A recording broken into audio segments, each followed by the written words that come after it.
कल पिछले वीडियो में मैंने आपको व्यवहारवाद के बारे में बताया था। व्यवहारवाद में मुख्य रूप से मैंने आपको वाटसन, किसके बारे में, वाटसन के बारे में बताया था दोस्तों, है ना।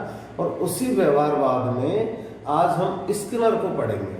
मतलब व्यवहारवाद में स्किनर का क्या योगदान है। तो आज का वीडियो मैं लेकर आया हूं जिस टॉपिक को लेकर, वो है व्यवहारवाद में स्किनर का योगदान। ठीक है दोस्तों, तो सबसे पहले हम देखते हैं स्किनर ने एक पुस्तक लिखी थी। स्किनर की पुस्तक, क्या नाम था स्किनर की पुस्तक का, याद रखना है इसको, science and human behaviour. Science and human behaviour क्या था ये स्किनर द्वारा लिखी गई पुस्तक थी, जिसमें स्किनर ने व्यवहारवाद के बारे में अपने विचार दिए हैं। अब देखें दोस्तों, स्किनर का व्यवहारवाद में दो बिंदुओं को लेकर प्रमुख योगदान माना जाता है। और ये क्वेश्चन आपको स्किनर के बारे में बहुत ज्यादा पूछे जाते हैं दोस्तों। सबसे पहले हम उसके बारे में देखते हैं कि उन्होंने एक सीखने का सिद्धांत दिया था जिसका नाम है अभिक्रमित अनुदेशन। क्या नाम है, अभिक्रमित अनुदेशन का सिद्धांत, है ना। अभिक्रमित अनुदेशन किसने दिया था ये अभिक्रमित अनुदेशन? स्किनर ने। कौन है इसका जनक अभिक्रमित अनुदेशन का? स्किनर है ना। और अभिक्रमित अनुदेशन को हम कहते हैं प्रोग्राम लर्निंग, या आप और किताबों में देखेंगे तो इसका नाम एक और आएगा, प्रोग्राम इंस्ट्रक्शन। क्या आएगा? प्रोग्राम इंस्ट्रक्शन, है ना, मतलब प्रोग्राम अनुदेशन। ठीक है दोस्तों, तो प्रोग्राम लर्निंग, प्रोग्राम इंस्ट्रक्शन या प्रोग्राम अनुदेशन किसके नाम है? अभिक्रमित अनुदेशन के नाम है। तो इतना याद रखना, अभिक्रमित अनुदेशन का जनक कौन है? स्किनर है ना। अब अभिक्रमित अनुदेशन क्या है ये देखते हैं हम। तो देखो, अभिक्रमित, इसमें दो शब्द हैं। अभि मीन्स अंश, अभि मीन्स क्या होता है? अंश, और क्रमित मीन्स क्रम से, है ना। तो क्या कह रहा है स्किनर कि बालक के सामने विषय वस्तु को या जिस पाठ को हम पढ़ाने जा रहे हैं उस पाठ को हमें मतलब छोटे छोटे अंशों में विभक्त करके व्यवस्थित रूप से पढ़ाया जाना चाहिए, ताकि उन बच्चों के वो पाठ बहुत अच्छे से, सरलता से, प्रभावी ढंग से समझ में आएगा। ठीक है ना। तो क्या है अभिक्रमित अनुदेशन? दोबारा सुन लें, पाठ को छोटे छोटे अंशों में विभक्त करके व्यवस्थित रूप से पढ़ाना ही क्या है? अभिक्रमित अनुदेशन है ना। अर्थात यूं कह दें कि अभिक्रमित अनुदेशन में जो विषय वस्तु है या अध्ययन वस्तु है उसे अंशों में विभक्त कर लिया जाता है, और फिर एक के बाद एक स्टेप बाय स्टेप उन पाठों को या उन छोटे छोटे अंशों को बालक के सामने प्रस्तुत किया जाता है ना। इन अंशों को क्या कहते हैं दोस्तों? इन अंशों को कहते हैं फ्रेम। क्या कहते हैं? फ्रेम कहते हैं, है ना। फ्रेम मतलब बालक के सामने जो पाठ है उनको छोटे छोटे फ्रेम में विभक्त कर दिया जाता है, फिर बालक के सामने प्रस्तुत किया जाता है, प्रेजेंट किया जाता है। ठीक है, जैसे मैं एक डायग्राम बना रहा हूं आपके सामने, उस डायग्राम से आपको क्लियर हो जाएगा। क्या देखें, इस तरह से इसमें हम अभिक्रमित अनुदेशन में इस तरह से फ्रेम बनाते हैं। फ्रेम क्या है ये? फ्रेम नंबर 1, है ना, फ्रेम नंबर 2, ठीक है, फ्रेम नंबर 3। इस तरह से हम फ्रेम मतलब अंशों में पाठ को विभक्त करते हैं, है ना। और इस फ्रेम में पाठ जो विषय वस्तु है उसको लिख दिया जाता है। यहाँ पर विषय वस्तु कहाँ लिखी जाती है? इसी फ्रेम में। और इसी फ्रेम में बालक के सामने क्वेश्चन दिए जाते हैं, क्वेश्चन नंबर 1, क्वेश्चन नंबर 2, और इसी फ्रेम के एक भाग में हम उत्तर भी लिख देते हैं। अब उत्तर किसके द्वारा लिए जाते हैं आगे मैं बताऊंगा। कि एक टीचिंग मशीन होती है, अध्यापन मशीन, है ना, वो अध्यापन मशीन के द्वारा बालक के सामने उत्तर प्रस्तुत कर दिए जाते हैं। इस तरह से अविक्रमित अन्वेषण चलता है ना। दोबारा बता दूं मैं कि अविक्रमित अन्वेषण अंश से एक विधि है जो आपने पहले भी पढ़ रखी होगी, क्या है उसका नाम, अंश से पूर्ण की ओर। ठीक है, आपसे पूछा जाता है कि अंश से पूर्ण की ओर का शिक्षण सूत्र किसने दिया था, तो अंश से पूर्ण की ओर शिक्षण सूत्र दिया था स्किनर ने। और कौन से सिद्धांत में दिया, तो सिद्धांत का नाम है दोस्तों क्या, अविक्रमित अनुदेशन का सिद्धांत, है ना। तो अविक्रमित अनुदेशन अंश से पूर्ण की ओर चलता है, अर्थात पाठ को पहले अंशों में विभक्त किया जाता है, फिर धीरे धीरे उसे पूर्ण किया जाता है। यही क्या कहलाता है, अविक्रमित अनुदेशन कहलाता है। समझ गए आप, ठीक है। अब मैं अविक्रमित अनुदेशन के कुछ महत्वपूर्ण विशेषताएं हैं, और क्वेश्चन जो आपसे पूछा जाता है दोस्तों वो यही पूछा जाता है कि अविक्रमित अनुदेशन का जनक कौन है, या प्रोग्राम लर्निंग किसने दिया, या अध्यापन मशीन किसने दी। तो इस सब का उत्तर क्या है, स्किनर है। ठीक है, अब अविक्रमित अनुदेशन की विशेषता देखते हैं। विशेषता इसकी मैं 4-5 विशेषताएं सेलेक्ट करके आपके सामने लाया हूं। जो क्वेश्चन आपसे पूछा जाता है विशेषताओं का, वो यही पूछा जाता है। तो कौन कौन सी हैं ये विशेषताएं देखें। सबसे पहले मैंने जो अभी आपको बताया ना अविक्रमित अनुदेशन, उसी से आप विशेषता निकाल सकते हैं। जैसे मैंने बताया कि फ्रेम बनाया जाता है ना, और फ्रेम में विषय वस्तु लिख दी जाती है। यहाँ पर विषय वस्तु मतलब जिस विषय को हम, जिस वस्तु को हम पढ़ाने जा रहे हैं। तो हम देखो अविक्रमित अनुदेशन में टीचर कुछ नहीं पढ़ाता, बस वो तो एक पैराग्राफ टाइप लिख करके बालक को दे देते हैं।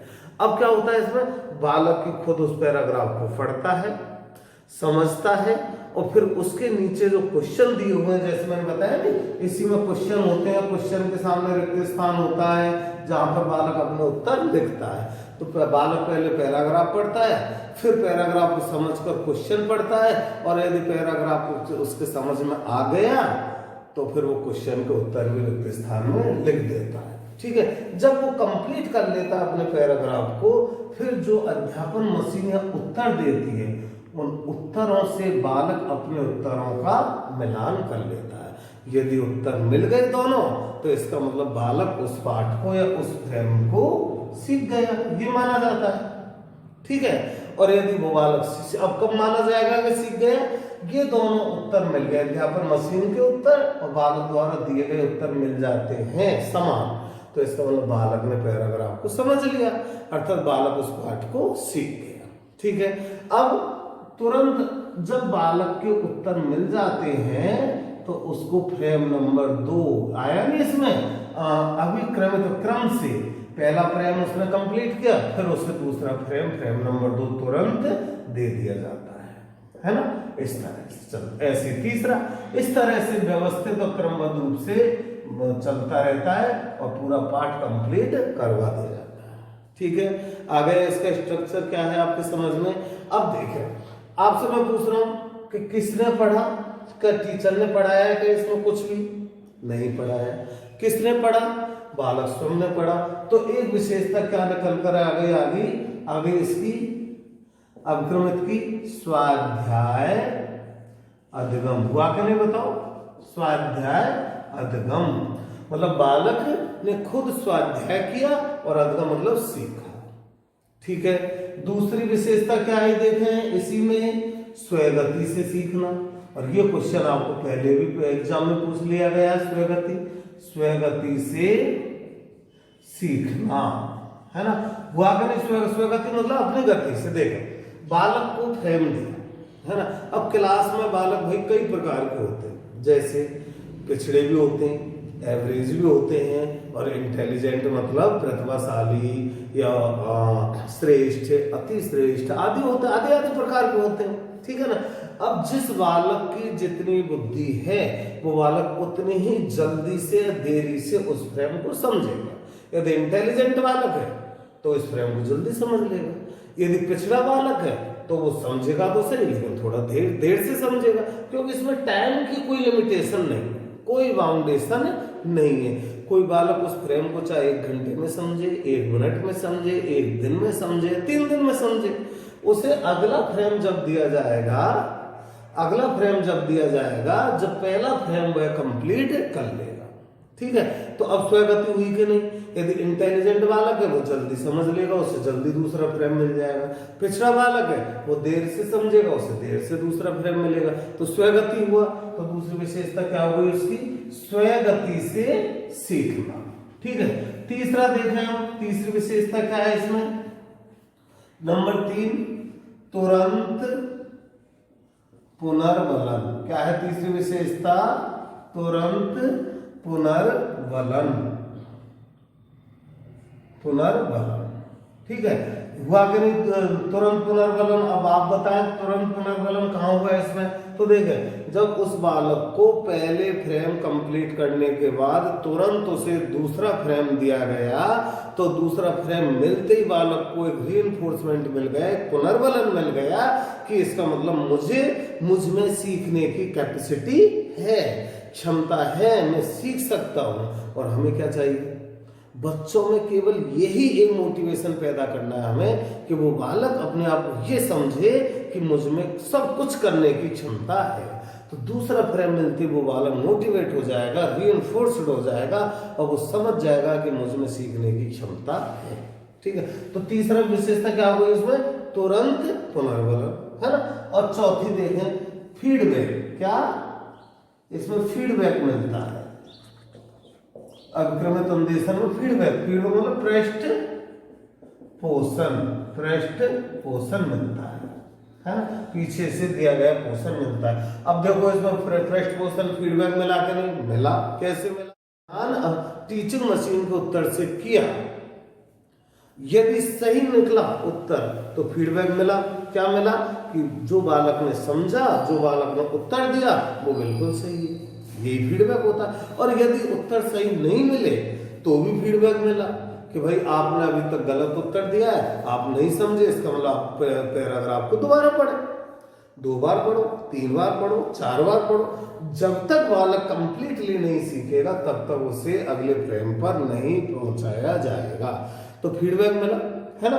तो फीडबैक मिल गया चौथा इसमें। और लास्ट एक और विशेषता जो पूछ ली जाती है इसमें कि अभिक्रमित अंदेशन से औसत बुद्धि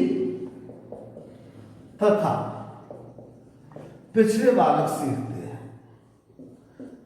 पिछड़े बालक सीखते हैं, है ना। मतलब कुल मिलाकर प्रतिभाशाली बालक इस अधिगम में, इस अनुदेशन में ज्यादा इंटरेस्ट नहीं लेते, है ना। प्रतिभाशाली बालक हमेशा इंटरेस्ट लेता है व्याख्यान विधि में। प्रोग्राम इंस्ट्रक्शन मेथड में प्रतिभाशाली बालक, इंटेलिजेंट बालक इंटरेस्ट नहीं लेता, है ना। पिछड़े बालक, एवरेज बालक, औसत बालक इसमें अधिगम में रुचि लेते हैं। तो अगली विशेषता हो गई औसत बुद्धि तथा पिछड़े बालक इसको सीखने में रुचि लेते हैं। ठीक है दोस्तों, ये आपका अभिक्रमित अंदेशन है। मैंने यहाँ पर एक व्यवहारवाद में इसको आपको समझा दिया। जब आप 5वीं यूनिट पढ़ेंगे तो उसमें भी अभिक्रमित अंदेशन आएगा, तब इसमें और हम विस्तृत रूप से इस पर चर्चा करेंगे। ठीक है दोस्तों, अब मैं स्किनर का व्यवहारवाद में दूसरा योगदान लेता हूँ। पहला हो गया अभिक्रमित अंदेशन, है ना। और दूसरा योगदान जो है बहुत ही इंपॉर्टेंट है, छोटा सा लेकिन काफी इंपॉर्टेंट है, भाषा। मतलब दूसरा क्या है? भाषा। स्किनर ने एक सिद्धांत और दिया था जिसका नाम है भाषा विकास का सिद्धांत। देखो, भाषा विकास का सिद्धांत तो कई मनोवैज्ञानिकों ने दिए हैं, है ना, लेकिन यहां हम पढ़ रहे हैं केवल स्किनर। तो भाषा विकास का सिद्धांत स्किनर के अनुसार क्या है? तो देखो, सीधा सा बहुत ही कम शब्दों में याद रखना, केवल 2 शब्द दिए स्किनर ने भाषा विकास के लिए। कौन कौन से दिए हैं? एक अनुकरण तथा पुनर्वलन, है ना। अनुकरण तथा पुनर्वलन, बस ये 2 शब्द याद रखना, है ना। स्किनर क्या कहता है कि बालक में छोटे बच्चे में जो भाषा विकास होता है, भाषा बोलना सीखता है, वो सीखता है अनुकरण से और पुनर्बलन से। अनुकरण क्या है? दूसरों की नकल करना। अब जब वो घर में बालक छोटा सा होता है, 9 महीने का, 15 महीने का, 2 साल का, है ना, तो वो किसका अनुकरण करेगा बोलने में? अपने माँ बाप का करेगा, दादा दादी का करेगा, बड़े भाई बहन का करेगा, चाचा चाची का करेगा, है ना। अर्थात जैसे उसके घर में उससे बड़े लोग बोलते हैं, उन्हीं शब्दों को बालक बोलने लग जाता है ना। और जब बालक बोलने लगता है ना दोस्तों, तुतलाती भाषा में, तो उसके दादा दादी, उसके माँ बाप, है ना, उसको प्रसन्न होते हैं कि मेरा बेटा बोलने लग गया। और जैसे जैसे वो बोलता है, उन्हीं शब्दों को माँ बाप अपनी तुतलाती भाषा में दोहराते हैं उस बालक के सामने। दोहराते हैं ना, बताओ, है ना, और हंसते हैं, खुश होते हैं, और उस बालक से कहते हैं दोबारा बोलो, तो वो बालक दोबारा बोलने लगता है, 3 बार 4 बार, धीरे धीरे बार बार दोहराने से उन शब्दों को क्लियर बोलने लग जाता है। तो कैसे सीखा स्किनर कंसर बालक? अनुकरण से सीखा। और उसको पुनर्बलन मिला तब सीखा। मतलब बालक ने कोई शब्द बोला, माँ बाप ने उसे सुना या दादा दादी ने उसे सुना, फिर उससे कहा प्यार की भाषा में कि बेटा दोबारा बोलो, वो दोबारा बोलता है। इस तरह से उसे बार बार पुनर्बलन मिलता है ना। तो स्किनर क्या कहता है भाषा विकास के लिए? अनुकरण तथा पुनर्बलन। इसको याद रखना, ये कोई बहुत ही छोटा शब्द नहीं है अनुकरण। पूछते हैं इस क्वेश्चन को कि भाषा विकास का सर्वश्रेष्ठ माध्यम क्या है? तो सर्वश्रेष्ठ माध्यम क्या है? अनुकरण करना, दूसरों का अनुकरण करना। ठीक है दोस्तों, ये व्यवहारवाद में स्किनर का योगदान है ना। और आज ही मैं इसी वीडियो में आपको एक योगदान और, तब हमारा व्यवहारवाद खत्म हो जाएगा और हमारा संप्रदाय का जो टॉपिक है वो भी खत्म हो जाएगा। ठीक है दोस्तों, और मैं आपको यहाँ बता दूं कि अगर आपको PDF में ये नोट्स चाहिए तो मेरे आप YouTube चैनल को सब्सक्राइब कर लें, और टेलीग्राम लिंक उसमें दी हुई है ना। डिस्क्रिप्शन में टेलीग्राम लिंक है, उस टेलीग्राम लिंक को आप टच करें ताकि आपको PDF मिल जाएगा, सेव रहेगा हमेशा के लिए। ठीक है दोस्तों, तो मैं दोबारा बता रहा हूँ, PDF के लिए टेलीग्राम लिंक को डिस्क्रिप्शन में देखें और टच करें। ठीक है, तो आगे बढ़ते हैं अपन आगे। और लास्ट व्यवहारवाद में गुथरी। गुथरी का नाम आपने सुना होगा, ER गुथरी, है ना। व्यवहारवाद में किसका योगदान पढ़ेंगे हम? गुथरी का योगदान। किसका? गुथरी का योगदान। बहुत ही इंटरेस्टेड टॉपिक। तो दोस्तों, व्यवहारवाद में गुथरी का योगदान, है ना। गुथरी जो परवर्ती व्यवहारवादी थे, पूरा नाम है इनका ER गुथरी, है ना, ER गुथरी। देखो, गुथरी ने एक सिद्धांत दिया था, काफी महत्व रखता वो सिद्धांत, इकहरे प्रयास का सिद्धांत। इकहरे प्रयास का सिद्धांत, है ना। तो इतना सा याद रखना आप कि इकहरे प्रयास का सिद्धांत किसने दिया था? तो किसने दिया था? गुथरी ने दिया था, है ना।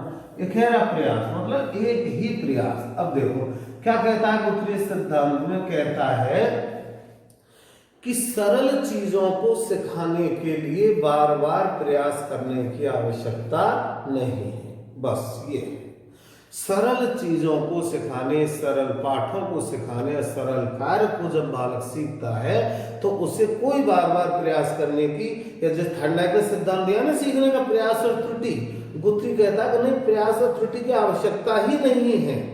सरल विषय वस्तु को तो बालक आसानी से एक ही प्रयास में, एक ही प्रयास में सीख जाता है, बस, है ना। हाँ, यदि कठिन विषय वस्तु है, कठिन कार्य है, तो उसके लिए बालक को प्रयास करने की आवश्यकता है या दोहराने की आवश्यकता पड़ती है। अन्यथा सरल कार्यों के लिए कोई प्रयास, एक ही प्रयास में बालक सीख जाता है, बस। जैसे वो उदाहरण देता है, क्या देता है कि बालक द्वारा पेंसिल पकड़ना किसका उदाहरण है? इकहरे प्रयास का उदाहरण, है ना। ऐसे ही माचिस की माचिस की तीली जलाना, है ना, माचिस की तीली जलाना। कुछ उदाहरण ये हैं ऐसे जो क्लियर करते हैं कि ऐसे सरल कामों के लिए हमें बार बार प्रयास करने की जरूरत, आवश्यकता नहीं है। ये काम बालक एक ही प्रयास में सीख जाता है। ठीक है, ये है बालक गुथ्री का इकहरे प्रयास का सिद्धांत। अब गुथ्री का दूसरा योगदान इससे भी ज्यादा इंपॉर्टेंट है, और वो है गुथ्री कहता है कि बालक की बुरी आदतों को छुड़ाने, अवांछित व्यवहार को छुड़ाने और बालक के बहाने जो बालक लगाता है उनको बंद करने के लिए कौन कौन से प्रयास हमें करने चाहिए। ठीक है ना, तो मैं हेडिंग डाल रहा हूं इसका, अधिगम अवरोध। अधिगम अवरोध का मतलब हुआ कि बालक द्वारा जब अधिगम किया जाता है तो उसमें कौन कौन से अवरोध आते हैं, है ना। अधिगम अवरोध तथा बुरी आदतों को छुड़ाने की विधियां या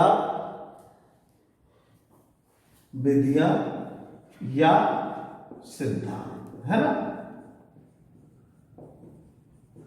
अधिगम अवरोध तथा बुरी आदतों को छुड़ाने की विधियां या सिद्धांत। ठीक है, किसने दिए हैं ये? गुथ्री ने दिया। अधिगम अवरोध समझ रहे हो ना, तो कि बालक जब पढ़ने बैठता है या स्कूल जाने लगता है तो वो कई प्रकार की उसके सामने अवरोध आते हैं, रुकावटें आती है। जैसे एक रुकावट तो ये बहाना, जब बालक को नहीं पढ़ना होता है तो वो बहाना बनाता है कि मेरे तो सिर में दर्द हो रहा है, मेरे तो पेट में दर्द हो रहा है, मैं तो थक रहा हूँ, है ना, मैं आवाज आ रही है, टीवी आप चला रहे हो, मुझे तो नहीं पढ़ने समझ में आ रहा है। तो ये क्या है? बहाने हैं बालक के। तो ये बहाने क्या करते हैं? अधिगम में अवरोध पैदा करते हैं। ठीक है, ऐसी बुरी आदत है क्या है कि रात को लेट सोना और सुबह लेट जागना, स्कूल लेट से पहुंचना, अपशब्द बोलना, चोरी करना, है ना, झूठ बोलना, क्या है सब ये बुरी आदत है बालक की। तो गुथ्री कहता है कि इनको हम दूर कर सकते हैं। कैसे दूर कर सकते हैं? इसके लिए गुथ्री ने 3 विधियां दी हैं। कितनी? 3 विधियां, 3 सिद्धांत दिए हैं। उन तीनों सिद्धांतों को मैं यहाँ पर लिख रहा हूं, केवल आप सिद्धांतों के नाम याद रखना दोस्तों। बस पहला क्या दिया है इसने? सीमा या देहली सिद्धांत। सीमा को हम कहते हैं देहली, सीमा या इसी को कहते हैं हम देहली सिद्धांत, सीमा या देहली सिद्धांत। ठीक है, दूसरा दिया है इसने थकान का सिद्धांत, थकान विधि या थकान का सिद्धांत। ठीक है, और तीसरा दिया है इसने परस्पर विरोधी उद्दीपन सिद्धांत, है ना, परस्पर विरोधी उद्दीपन। 3 सिद्धांत, 3 विधियां गुथ्री ने दी है। किसके लिए? अवरोधों को दूर करने और बुरी आदतों को छुड़ाने के लिए। सीमा सिद्धांत, थकान विधि, थकान सिद्धांत, परस्पर विरोधी उद्दीपन सिद्धांत और उद्दीपन विधि। ठीक है, इन तीनों के केवल नाम याद रखना बस। क्या कह रहा है? सॉरी, देखो पहली विधि का सीमा। सीमा मतलब देहली, देहली मतलब उच्चतम स्तर या निम्नतम स्तर। तो गुथ्री कहता है कि जब बालक में कोई बुरी आदत लग जाए, जब बालक में यदि किसी प्रकार का बहाना बनाने लग जाए तो उस बहाने की देहली पार करवा दो, सीमा पार करवा दो। जैसे वो बहाना बनाता है कि मैं तो थक रहा। ठीक है, गुथ्री क्या कहता है?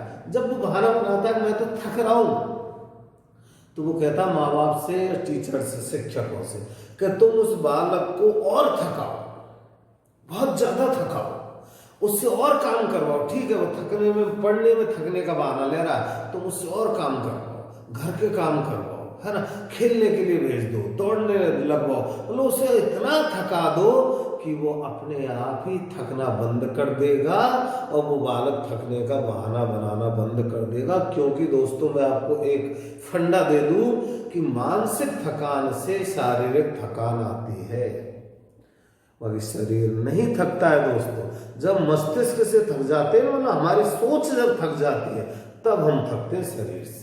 वरना वो उदाहरण देता गुथरी कही कि एक धूप में, सर्दी में, गर्मी में, बरसात में एक मकान का बेलदार या कृषि का मजदूर या किसान काम करता रहता है, वो क्यों नहीं थकता?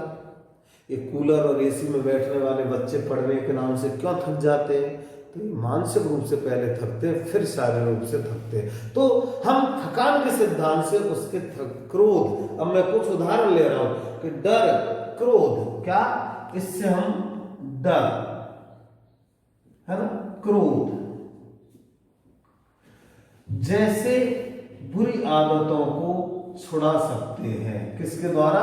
सीमा देहली सिद्धांत के द्वारा। ठीक है। ऐसे ही इसी से रिलेटेड दूसरा सिद्धांत है थकान का सिद्धांत है, थकान का विधि। ये मैंने जो उदाहरण दिया अभी बच्चे के थकने का, वो यहाँ फिट हो जाएगा। लेकिन बस इतना याद रखना कि सीमा सिद्धांत से तुम डर और क्रोध जैसी बुरी आदतों को छुड़ा सकते हैं, या फिर ये एक क्या डर और क्रोध क्या है? ये उसके संवेग है, इन संवेगों से हम उसे दूर कर सकते हैं। और जो दूसरी विधि है थकान विधि, इसके द्वारा हम बच्चे की अवांछनीय आदतों को छुड़ा सकते हैं। इसके द्वारा क्या कर सकते हैं हम? बालक की अवांछनीय, अवांछनीय मतलब अवांछनीय आदतों को छुड़ा सकते हैं। किसके द्वारा? थकान विधि के द्वारा, है ना। अवांछनीय आदत मतलब क्या होती है? ऐसी आदतें, ऐसे विचार जो अपेक्षित नहीं है या जिनको समाज स्वीकृत नहीं करता, है ना। जैसे चोरी करना, झूठ बोलना, है ना, अब से गाली गलौज करना, क्या है? अवांछनीय आदत है। तो इनसे छुटकारा पा सकते हैं कौन सी विधि से? थकान की विधि से। ठीक है। और तीसरा क्या है? परस्पर विरोधी उद्दीपन सिद्धांत। इसके द्वारा परस्पर विरोधी उद्दीपन, अब पहले तो आप समझेंगे उद्दीपन क्या है। मैं आपके सामने करीब 7-8 वीडियो अभी तक प्रेजेंट कर चुका हूं, लेकिन ये सब आ जाए आपके सामने उद्दीपन क्या है। साइकोलॉजी का बहुत बड़ा शब्द है, पूरी साइकोलॉजी में सब चलेगा। स्टिमुलस, है ना, उद्दीपन, स्टिमुलस क्या है उद्दीपन। तो दोस्तों अभी तो आप इतना सा याद रखो उद्दीपन क्या है। हमारा लक्ष्य या उद्देश्य ही क्या कहलाता है? उद्दीपन कहलाता है। लक्ष्य या उद्देश्य कैसे? यूं कहने कि जिस वस्तु को, जिस चीज को, जिस व्यक्ति को, जिस स्थान को देखकर हम क्रिया करने के लिए प्रेरित होते हैं, उसी वस्तु, व्यक्ति, स्थान को हम क्या कहते हैं? उद्दीपन कहते हैं। ठीक है। जैसे एक उदाहरण दे दूं मैं कि मैंने आपसे कहा कि आज मुझे कॉफी पीनी है। ठीक है। तो कॉफी मेरा क्या हो गया? यहाँ पर उद्दीपन हो गया। आप बेडरूम में से किचन में पानी पीने गए, तो पानी क्या बन गया? यहाँ उद्दीपन बन गया। आपके पेन में इंक खत्म हो जाती है और आप पेन में इंक भरना चाहते हो, तो इंक क्या हो गया? यहाँ पर उद्दीपन हो गया। तो उद्दीपन क्या है? ऐसी वस्तु जिसे देख करके हम क्रिया करते हैं, या हमारा लक्ष्य, उद्देश्य जिसे हम प्राप्त करना चाहते हैं। ठीक है। उद्दीपन समझ गए। अब देखें परस्पर विरोधी उद्दीपन, मतलब यहाँ पर दो उद्दीपन है। एक आया परस्पर विरोधी, मतलब एक उद्दीपन जिसे हम प्राप्त करना चाहते हैं, और दूसरा उद्दीपन जो उस प्राप्त करने वाले उद्दीपन में विरोध पैदा कर रहा है। तो दो उद्दीपन हो गए, है ना, दोनों एक दूसरे के विरोधी हैं। जैसे तो अब ये क्या कह रहा पुत्री कि ऐसे दो उद्दीपन प्रस्तुत करके भी हम बालकों की बुरी आदतों को छुड़ा सकते हैं। एक उदाहरण देता है, जैसे कि एक बालिका अपने सिलेबस की कोई किताब पढ़ रही है और उसी समय कोई आवाज आती है, टीवी चलती है और आवाज आने लगती है, उस बालिका को वो किताब पढ़ तो रही है लेकिन समझ में नहीं आ रही है। ठीक है। तो किताब पढ़ना क्या हो गया? उसका उद्दीपन हो गया। अब इसी समय उसे ये कहा जाता है इंटरेस्टेड, रुचिकर कोई उपन्यास पढ़ना चालू करो तो वो उपन्यास उसके समझ में आ जाएगी। क्यों आ जाएगी? क्योंकि उसमें उसकी रुचि है ना। जबकि उपन्यास उसकी पढ़ाई में डिस्टर्ब पैदा करेगी। तो देखें हुआ कि नहीं, एक उद्दीपक किताब और दूसरा उद्दीपक उपन्यास, लेकिन किताब उसका पॉजिटिव उद्दीपक और जब उपन्यास उसका नेगेटिव उद्दीपक, लेकिन तब भी उस बालिका को उपन्यास पढ़ने से लाभ होगा। क्या लाभ होगा? कि उपन्यास को उस आवाज में पढ़ेगी तो धीरे धीरे वो आदत पड़ जाएगी आवाज में भी पढ़ाई करने की, है ना। तो गुथरी के अनुसार ये परस्पर विरोधी उद्दीपन भी स्टूडेंट्स को, छात्रों को बुरी आदतों को और अवरोधों को दूर करने में सहायक है। एक सीधा सा उदाहरण देता हूं कि हम ये कहते हैं कि आवाज हो रही है, भाई मैं तो नहीं पढ़ सकता इस शोरगुल में। तो एक उदाहरण मैं दे दूं आपके सामने कि जिन बच्चों के मकान रेलवे ट्रैक के आसपास बने हुए हैं, रेलवे की तो आवाज भयंकर होती है ट्रेन की, तो क्या वो बच्चे नहीं पढ़ते क्या? जबकि रेलवे ट्रेन की आवाज ने डिस्टर्ब तो किया, लेकिन गुथरी कहता है एक दिन क्या, 2 दिन क्या, 4 दिन क्या, 15 दिन किया, एक दिन वो बालक उस आवाज में पढ़ने का आदी बन जाएगा। तो अब यहाँ पर पढ़ना उद्दीपक था और ट्रेन की आवाज पर विरोधी उद्दीपक था, लेकिन दोनों जब मिले तो वो बालक उद्दीपक में आदी बन गया, आदत पड़ गई, वो बालक आवाज में भी पढ़ने के लिए तैयार हो जाता है। तो इस तरह से तीनों विधियां, तीनों सिद्धांत उस बालक के अधगम अवरोध को, बुरी आदतों को छुड़ाने में सहायक है। याद रखना, गुथरी ने कौन सा सिद्धांत दिया? एक पेखैरे प्रयास दिया और दूसरा विरोधी उद्दीपकों को दूर करने का सिद्धांत दिया। ठीक है दोस्तों, ये कुछ व्यवहारवाद में योगदान थे। 3 योगदान मैंने आपको पढ़ा दिए। वाटसन का योगदान एक, दूसरा BF स्किनर का योगदान और तीसरा गुथरी का योगदान।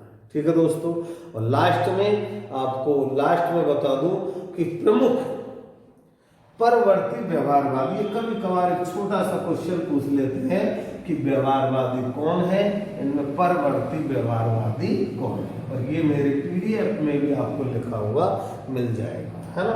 अंत में परिवर्ती व्यवहारवादी, है ना। तो याद रखना है, जैसे ये प्रमुख परवर्ती व्यवहारवादी माने जाते हैं। कौन कौन से देखें प्रमुख परवर्ती व्यवहारवादी?